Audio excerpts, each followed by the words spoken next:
Welcome. My name is Yeray Cabello, and what I have for you today, it's a different thing. We're not going to be doing TDD. We're going to take an introduction to functional programming and to F# as a language.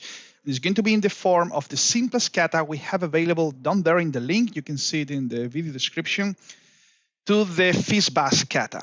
So I'm going to just explain the problem. The FizzBuzz is a well-known interview question and a well-known kata.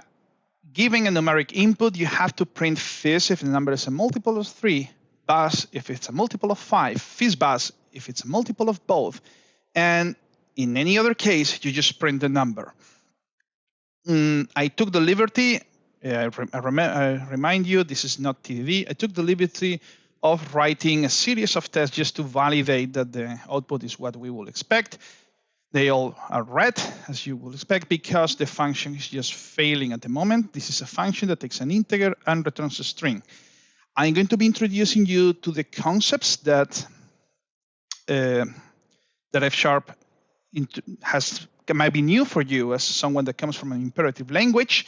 And I'm going to be trying to solve the problem in a way that if it compiles, it works, which is pretty much the promised land of functional programming.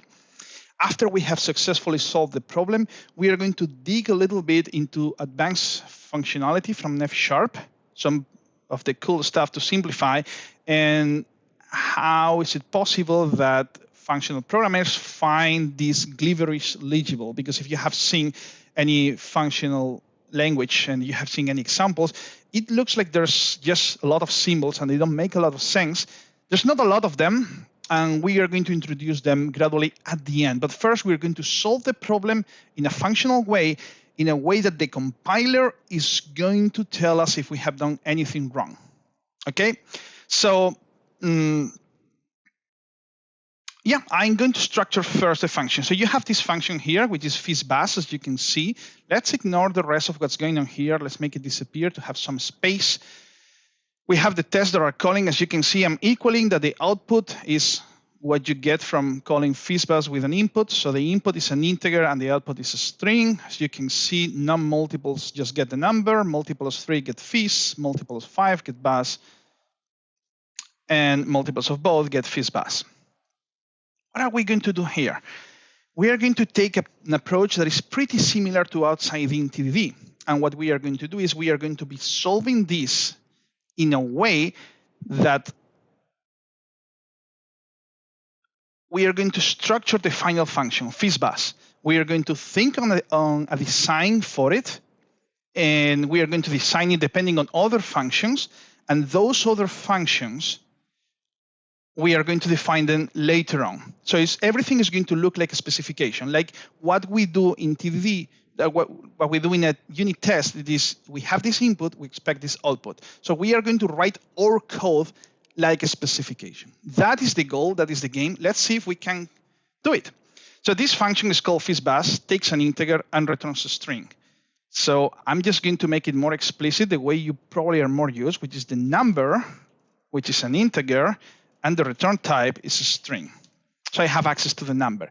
And what I will expect is to have one function that parses my integer and tells me which of these conditions that I'm interested in, these 4 conditions is. And then another function that takes one of these 4 conditions and prints what is necessary. How we're going to do it? Well, first we're going to design a type that is going to define our how space state, which is one of these 4 things. So what is, if we have a number, no, and we want to convert it to FizzBuzz, we expect that to be, which are the possible situations? Well, we have fizz, obviously, which is the multiple of 3. We have buzz, which is a multiple of 5. We have FizzBuzz, which is both, and we have the number, which is a special case. So FizzBuzz and FizzBuzz, the only information they carry with them is that they are the type. So this is the case. But the number needs to carry the number because we need to know what that number is in order to print it. Okay, So FizzBuzz, this is the function that we are calling here. What we are going to do is we are going to create a skeleton of the FizzBuzz. So let do FizzBuzz, which takes an integer and returns a string. Okay, but this has other dependencies. What does it has? Well, it has to FizzBuzz, function that we're going to go to FizzBuzz, which takes an integer and returns FizzBuzz. And then I need another function, which is going to be the printer, which is going to take a FizzBuzz and is going to return a string. Okay, so how does this look like? Do FizzBuzz, when it's composed, is going to be let the FizzBuzz value, which is going to be to FizzBuzz, this number. So we have something that is FizzBuzz. And then I want to return something that is printed. So printer FizzBuzz. This is it. The last statement of every function in F#, it's the return. So what I'm going to do here, I'm going to revert this to the original type. This is just something that takes int and returns a string. What this is going to do is it's a function that takes a number. And what we are going to do here, it's do FizzBuzz, and do FizzBuzz needs to be fed these two functions. So to FizzBuzz and printer. And that's it. Because the last parameter is implicit here. So what does this require? The help you get from the IDE in functional language is usually a little bit sloppy. It's a little bit less capable. But as you have seen, I have already defined the do FizzBuzz. So what I have to do is I have to define the to FizzBuzz function. Let to FizzBuzz, which takes an integer and returns FizzBuzz. So this is what I'm going to do. Number, which is an int, and it's going to return FizzBuzz. Okay? Fill with to do. And then we need another function, which is the printer. Okay? So the printer is going to be let printer. It's something that takes a FizzBuzz and is going to return string. Fill with to do. They're not implemented yet. But what we are asserting here is that FizzBuzz is the result of clicking together this do FizzBuzz. So it's sort of like an extreme version of dependency injection. This chunk of logic needs other two chunks of logic, the do FizzBuzz and the printer. And what it's going to do is just going to execute it. It's going to take this, take the output, and then print this. Everything here is statically typed. So there is no space, there is no null, there is nothing like that. You cannot call this function with a number that is not null. That is null, sorry. So we have already defined our function. This function is already complete. It's only pending to implement these two. So how do we convert, let's start with the end, because why not? How do we convert FizzBuzz to a string? This is the magical thing. We could TDD this function if it were more complex, if it involved some logic in there that we can only write in an imperative way. But at the moment, we know the full state space of something that is of type FizzBuzz. This is what is called a discriminated union. So any value of type FizzBuzz can only exclusively be one of these four values. So what I'm going to do here is I'm going to match this FizzBuzz with. You see that this becomes red. This is red because I'm not handling all of the possible cases, which is what we want from a functional language. I want the compiler to force me to handle every possible outcome of my program. So what will be the first case we want to handle? Let's go with Fizz. Fizz doesn't have any value, so I just want to return Fizz. This is what we would write in a test, in a unit test. So why bother? This is left to right, and the compiler is something we can trust at this point. Is a language of choice after all. So Buzz is going to map to Buzz. This is exactly as if you were writing a test for this. FizzBuzz is going to turn into, you guess right, FizzBuzz, and a number, which is going to be n, is going to be just converted to string. The function string converts something you pass it as a string, just renders it. So there we are. We got the printer already implemented. Obviously, if we try to run the test, we're still going to get a to-do exception to do, obviously, which is this to do here. So how do we convert this number to this state space? Same thing, exactly the same. So we are going to match with, and we are going to write our code in a way that looks familiar to us first, and then we are going to take the more functional approach. So number, when number is a multiplier of 15, because it's FizzBuzz, is the first case we have to handle.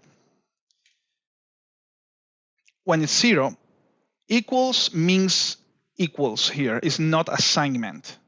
So you don't have the double equals thing that you have in most languages, because when you want to modify the value of something, you do it differently in F#.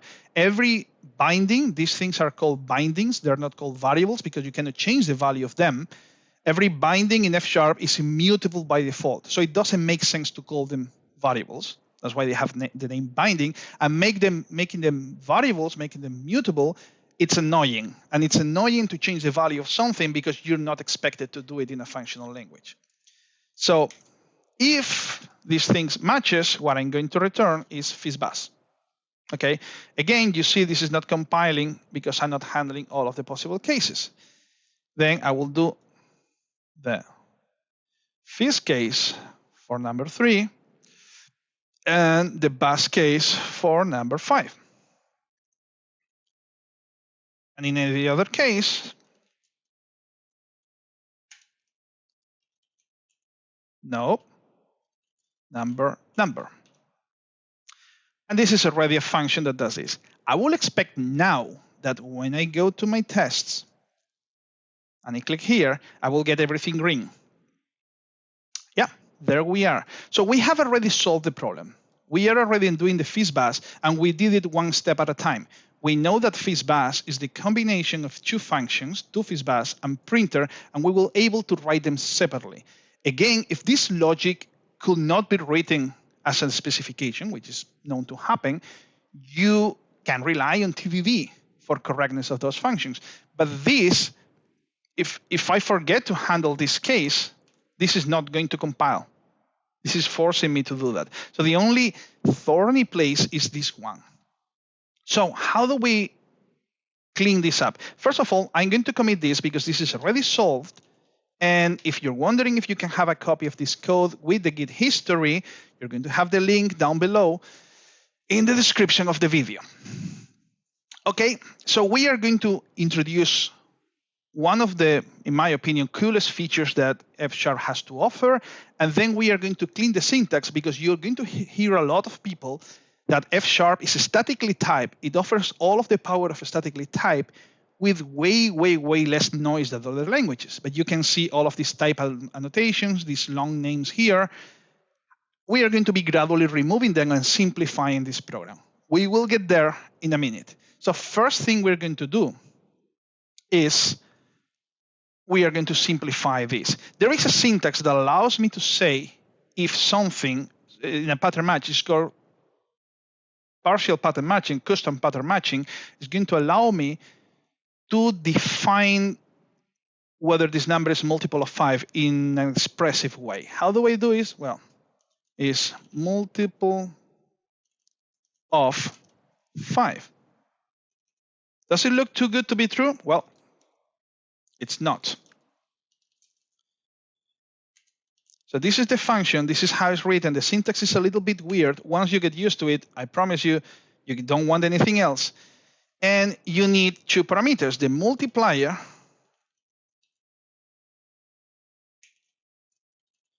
and the number itself. And when you're going to return, this is a special type.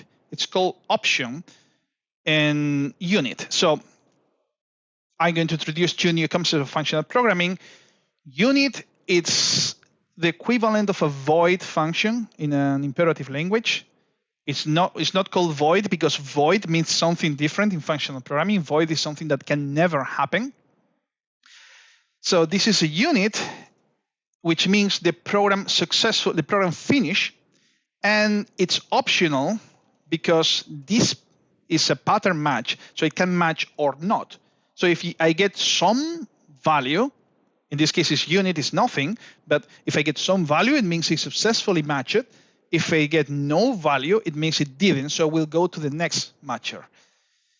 So match the number modulo the multiplier equals 0 with, multiplier with, if it's 0, some unit. The empty parenthesis is a unit. I will get to that in a moment if you want. Well, this is a video, so. And the other possible value, any other possible value is going to be none. So if this is a multiplier of this matches, and if it's not, it does not match. With this change, if I run my test again, this should succeed because I haven't made no functional changes. Yeah, there we are. So now I can say same thing with the number 3. And again, I go to my tests and I run them. Success, fantastic. So here we cheated. This is a common thing that you do in FizzBuzz, which is a number is a multiple of 3 and 5 is multiple of 15. But I can actually make this cleaner by saying it's a multiple of 3, and it's a multiple of 5. This reads like proper English. And that's one of the reasons I absolutely love this language. So I go again to the unit tests, which I keep forgetting where it is. And there we are. So we got the whole thing sorted out now. Active pattern matching. This is already solved. So this doesn't look that much like the functional code you probably have seen and examples and things like that. The reason for this is that you're expected to simplify the syntax as much as possible. So as you can see, I could just remove this. I could remove the type, and this is still a function that takes an integer and returns a string, because the compiler is smart enough to understand that if you take this function here that takes this parameter, which is the to FizzBuzz, this parameter, which is our printer, and a number, you're going to return a string.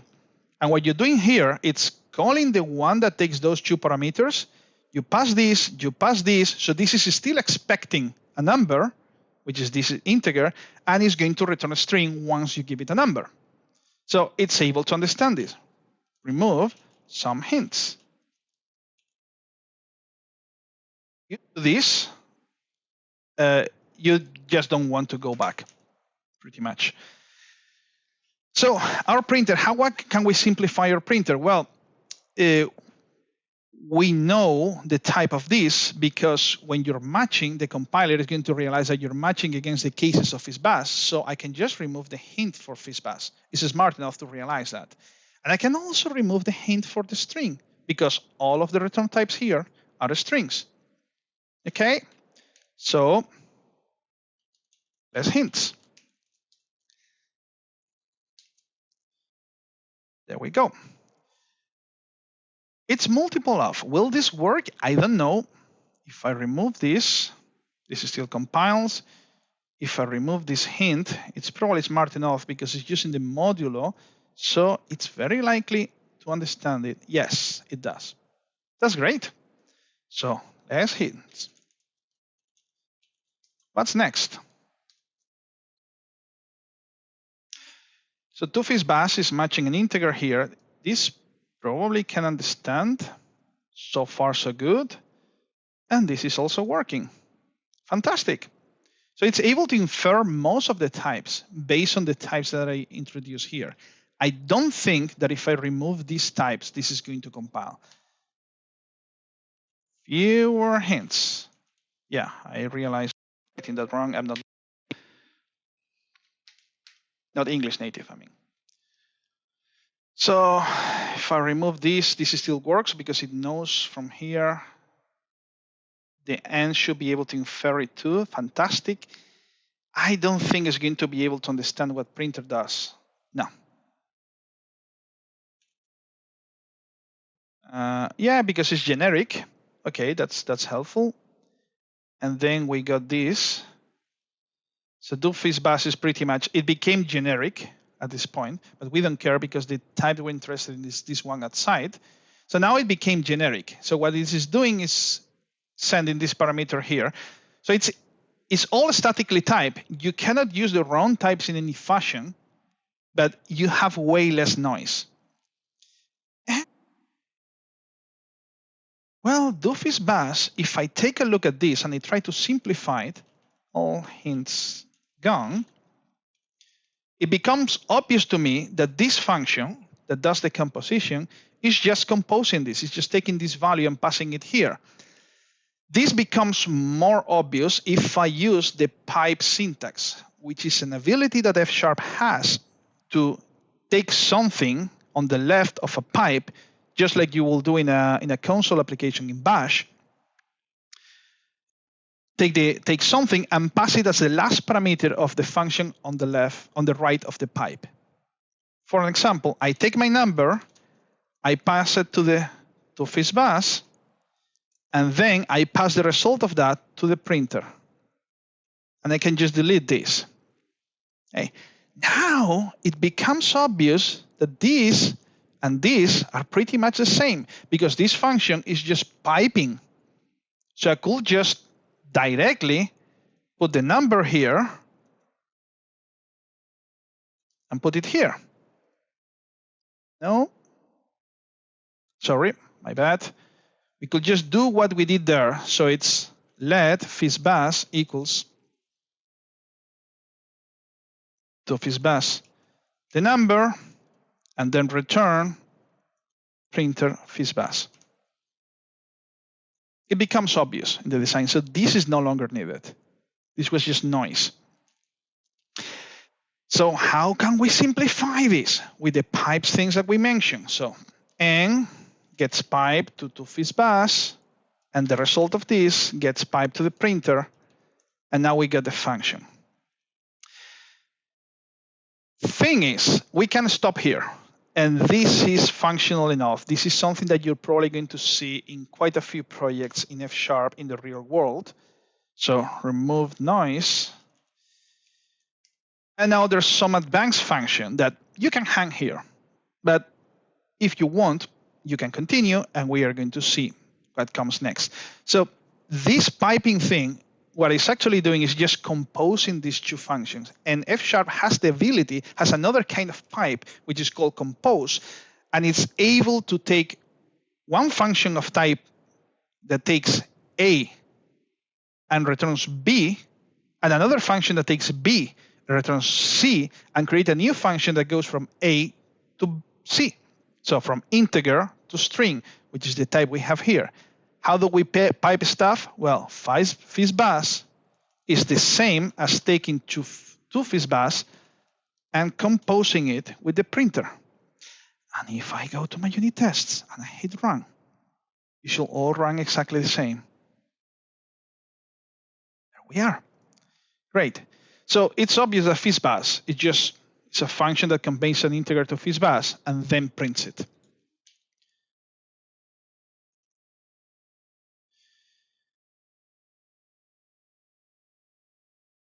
There we go. It's all push. It's already available in the repository. And how can we simplify this a bit more? Well, you see that this parameter we're passing here, this is just gold plating at this point, that F# has this capacity that you can just define this as a function of the input parameter. So I can just remove the parameter from here, and instead of doing match X with this, I can just say this is a function. And it's going to take one parameter and do this pattern matching here. And I can do exactly the same in here. That's it. And this is what most functional code that you find out there is going to look like. Once you get used to this, it just becomes your bread and butter. I hope you had fun with it. If you didn't, well, you can leave a comment below and you can ask any questions. I'm reachable and in LinkedIn mostly. I will also leave the link below. And well, have a nice day.